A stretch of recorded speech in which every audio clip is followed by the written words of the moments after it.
truly had a ton of fun with the X-Half and my friend Martin that half a day, and I've been asked a lot since then from people who are confused, I guess, what this camera is, what it is for me, who's it for, and I think in general it can be a little bit unclear.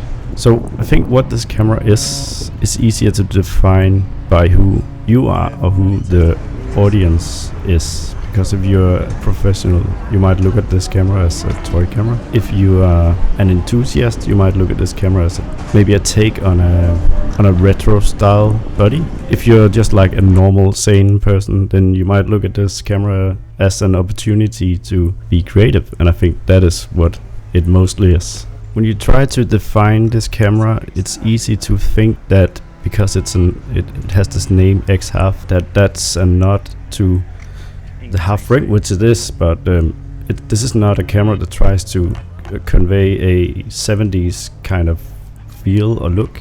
It plays way more into this 2000-2005 sort of era of imagery, and it does that really, really well in my opinion. I'm old enough to be young in that era, and regardless of how the camera looks or feel, when I look at the picture, I get this vibe from 2001. Truly, not in a how do you say, staged way, or I don't know the English word, but it feels like Fujifilm sort of tried to convey this look, and I think this has succeeded.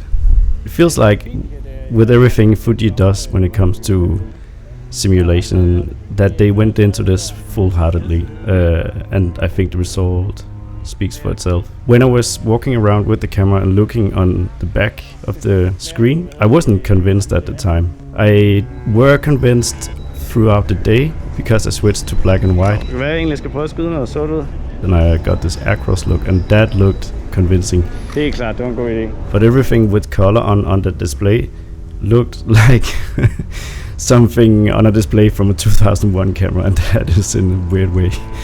Perhaps the intent, I don't know. But when I tried to photograph in SD and stuff like that, I wasn't getting what I was looking for. I thought it looked like a Fuji simulation slapped onto a small sensor, and I didn't really clutch with that in the first half an hour. But then when I look at the images on my computer, I'm pretty convinced that Fuji did the right thing here.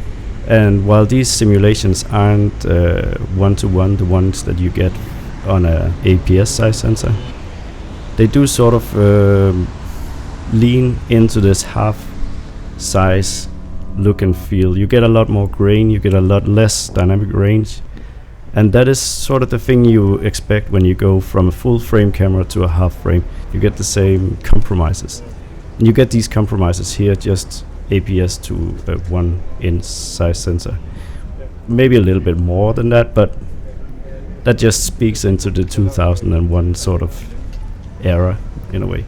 So on the body side of this camera, what is it, and why is this so confusing? I think when I was going to this event, like the day before, I wasn't enthusiastic at all, but while I was reading up on it, the weird thing was that it was compromised in a lot more ways than I was expecting.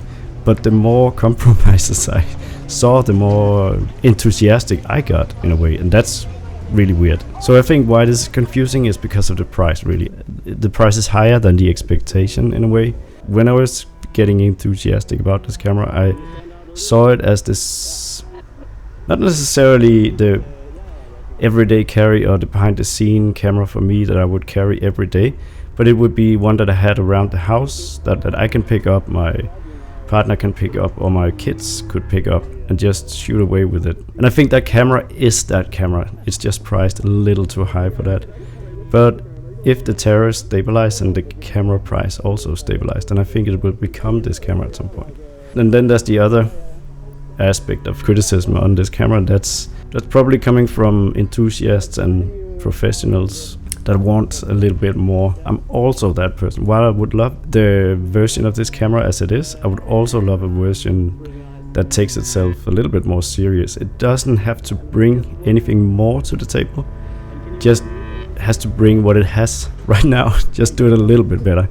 And what I mean by that is, when I was walking around with it, I have so many pictures of my shoes in black and white, unfortunately, because they're beautifully red.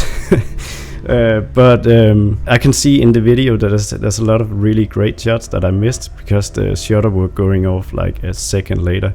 And it isn't exactly shutter delay, it's more like... Sorry. And it isn't exactly shutter delay, it's more like processing delay, I guess, because at first I thought that the camera needed focusing confirmation before it would shoot, but I put the camera on manual focus and it would still like have some sort of delay before. That's one of the like small, I don't know the English word, but that's one of the like steps to get over for me to like put this kind of money in it. It has to be more responsive than it is right now, but I see this could be something that could be fixed or improved on in firmware, and that is a good thing. One more thing I think Fujifilm needs to figure out in regards to this camera is the autofocus. I think Fujifilm needs to decide what they want to do. They need to lean more into this disposable camera focus, which is really non-existent. Maybe they should just have like this Holga camera way of focusing where you either focus at a distance or up close and there's nothing in between. I guess it's called zone focus, I'm not sure. I think that would make more sense than having this traditional focus ring. I didn't look too much into it, but when I was using it I couldn't get any focus assist. So I literally had no idea if I was in focus or not. And I think Fujifilm should, in a future version of this body, decide if they wanted to go more simple, which I think, or have a focus system that is tailored for this camera, because right now you get Fuji's current autofocus algorithm in a way. You get all the, I think you even get eye tracking and stuff like that, and you don't really need that in this camera because it's not going to be able to keep up on that anyway. You get sort of a pre-XT3 focus tracking quality, but you get the 2025 interface with the eye tracking and stuff like that. In my opinion, we don't need any of that. We just need center point or something, and then that's just it. They need to simplify that and have it work faster and more intuitive. Then on the body side of things, we have two issues that are leaning on being deal breakers, and one of them is the flash connection.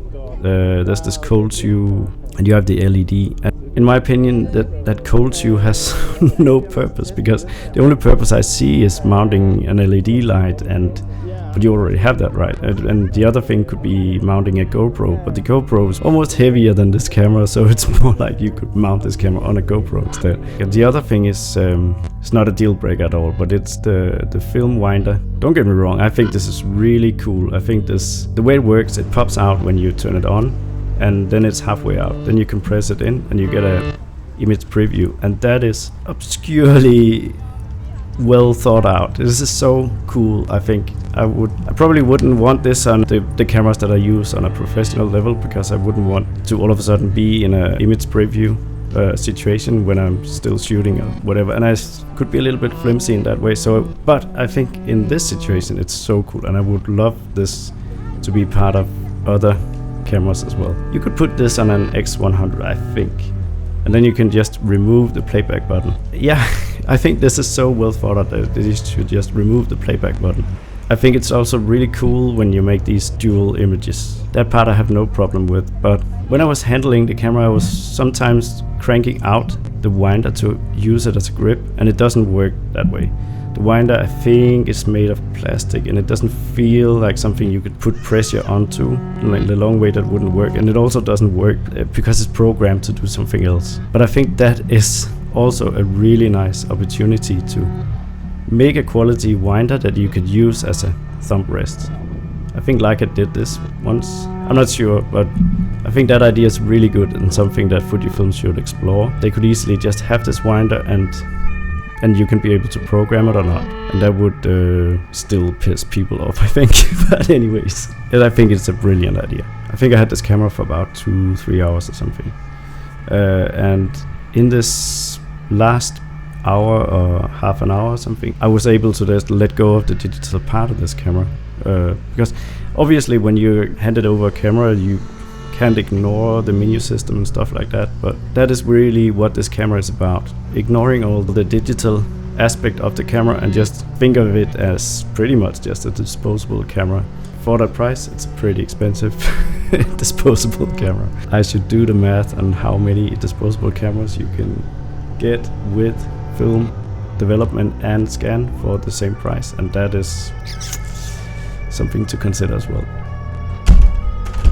So yeah, just to round this up, I had a ton of fun with this camera, and I would have a ton of fun with this camera if I was handed it again. If this camera intrigues you in any way, then I think you'll have a lot of fun with it. Sure, it has a ton of quirks, and if just some of those quirks make sense to you in a way where they are actually a benefit rather than a con, then I think you can live with the rest of the quirks.